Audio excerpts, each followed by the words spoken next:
Namaste children. Before summer vacation, we completed the first chapter, that is nutrition in plants, where we learned about the photosynthesis mechanism and various different heterotrophic methods. So now we are going to start a new chapter, that is fiber to fabric. Related to this chapter, you already have a little idea. Already you learned about various plant fibers in your 6th class, that is cotton and jute. So let's start our class. So what exactly a fiber it is? What exactly a fiber it is? It is a thin strands or a thread-like structures that are used to make a fabric.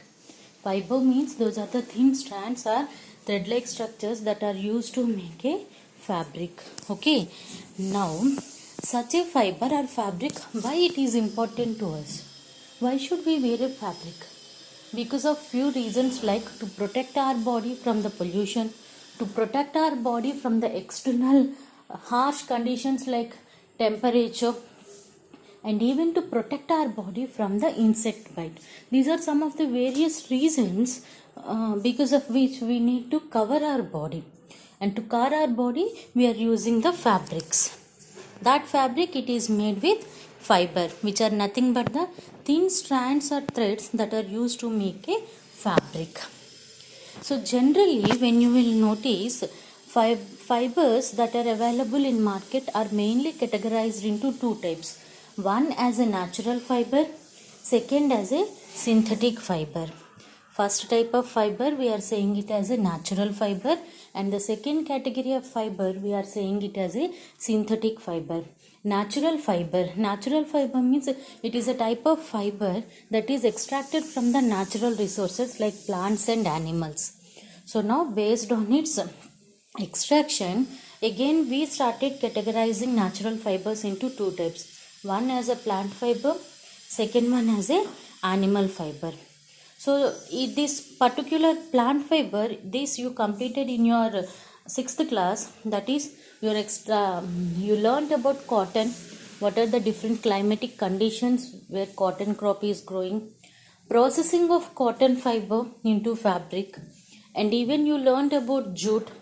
Along with cotton and jute, coconut fiber is also one of the plant fiber. So related to plant fiber, we completed in our class 6. So now in our 7th class, we are going to learn about animal fibers. Animal fibers are mainly of two types. One is wool and the second one is silk. Okay. So in our this chapter, we are going to learn about two different types of animals. One is your wool and the second one, that is silk. So along with the natural fiber, we are even having synthetic fibers. Synthetic fibers means artificial fibers. These are the fibers which are prepared by the humans under the machineries with the help of some chemicals. That's what we are saying them as a synthetic fibers. Okay, chalo. These are different steps that you learnt in your 6th class in processing of cotton, that is ginning, spinning, weaving, knitting, all these steps. So these are the main two animal fibers that we are going to cover in our fiber to fabric class 7, that is wool and silk. So why should we use wool as a fabric material? First let us see that. We should use wool as a fabric material because of its soft nature and it is providing warmness. That's what we are wearing woolen sweaters, woolen garments in winter season, and it is providing warmness to the body. And the next, as it is providing warmness, even it is acting as an insulator barrier. That's what we are using wool as a fabric material. Now the third reason, that is wool has elasticity, it can be stretchable. That's what we are using wool as a fabric material, and it can easily be dyed in different colors.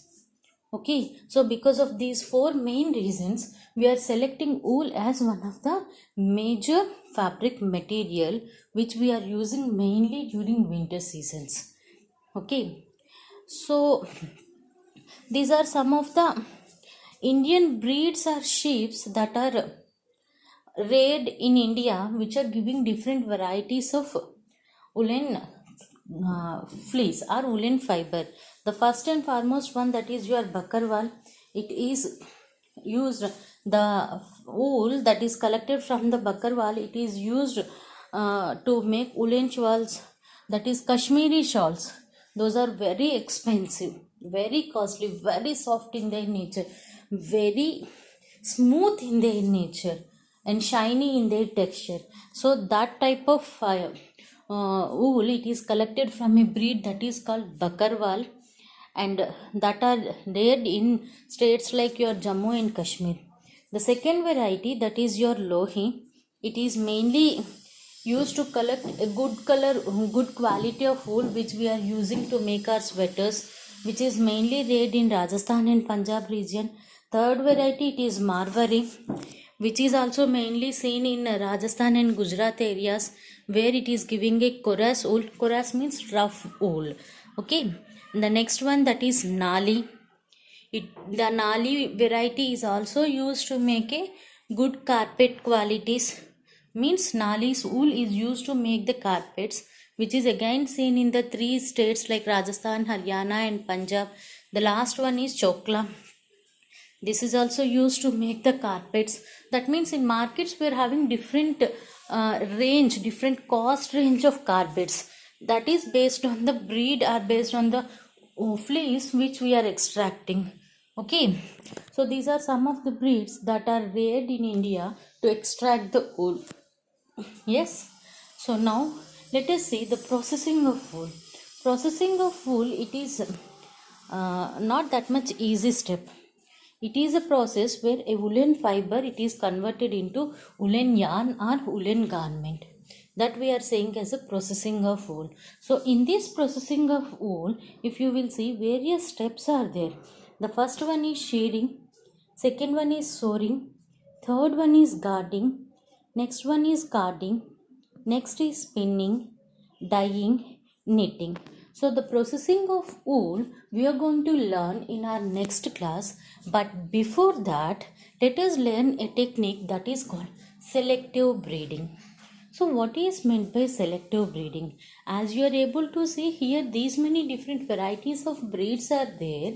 That time every breed is giving different type of wool. But for suppose your Bakarwal is there, it is giving a smooth wool, but the hair fleece is nothing but the small hair that is growing on the sheep body. But Bakarwal is giving a smooth wool, but the fleece size is very small. Okay, but another variety like Nali, the wool is very hard, coarse wool, but the fleece size is very big. So now I want both the Bakarwal and Nali's qualities together in a single animal. That is smoothness from the Bakarwal and long fiber from the Nali. So how to get such variety? To get such a variety, there is a small method that is followed, that is called selective breeding. In this selective breeding method, we are selecting our desired characters. This word desired characters is saying that our wanted characters. See, as I said, from the Bakarwal, we want a character that is softness of wool. That is first desired character. And the second desired character is long fiber. That is from the Nali variety. So these two are our desired characters and that are placed in a single breed. That is your selective breeding. It is an advanced method which is used or which is processed by the human beings, which is done by the human beings under a sterilized laboratories where two living organisms characters are placed in a single living organism. This method, it is called selective breeding. Like here you are having two cows. One is red color, one is white in color. So now you want both the colors on a same animal. So what you have done, you selected the red color from this cow and even white color from this cow. Both that color you have introduced into a single animal. So now the new animal that is formed, it have both red and white in color. Selective breeding, it is a method where the living organism is developing a new character character from two different parents. Okay, so this is a method which is done under sterilized laboratories by the supervision of scientists. Because of that, we are getting a hybrid varieties. Yes, and due to which our own character, our interested characters breed can be produced. Okay, children, read textbook and underline the key points.